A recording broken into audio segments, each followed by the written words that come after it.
Welcome back to the channel.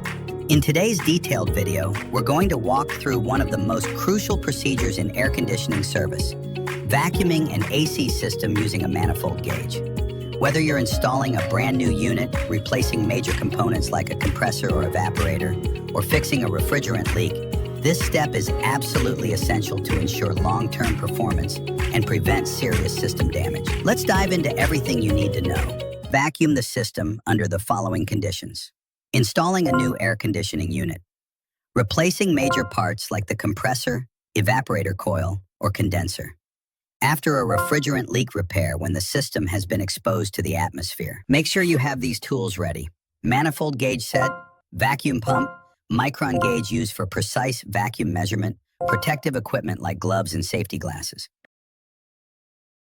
Step 1. Connect the gauges. Attach the blue hose to the low-pressure port on the AC unit. Connect the yellow hose to the vacuum pump.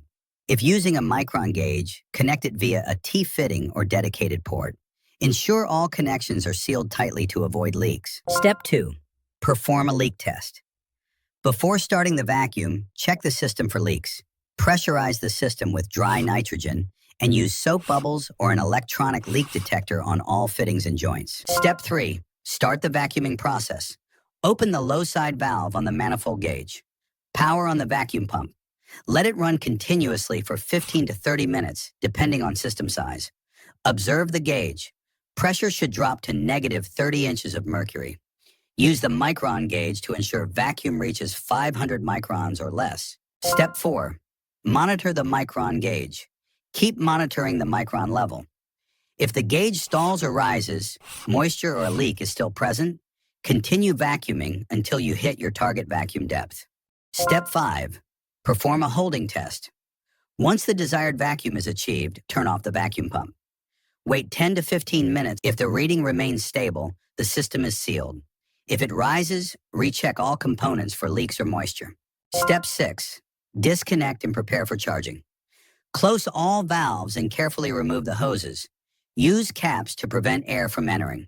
Proceed to charge the system with the correct type and amount of refrigerant. To recap, always vacuum before charging any AC system. Remove moisture and non-condensables for long-term performance. Reach 500 microns or less. Do a holding test to confirm no leaks. Use the right tools and follow each step carefully. Thanks for sticking with me through this detailed guide. If you found this video helpful, give it a thumbs up, leave your HVAC questions below, and don't forget to subscribe for more in-depth tutorials just like this one. Until next time, stay cool, stay smart, and stay safe.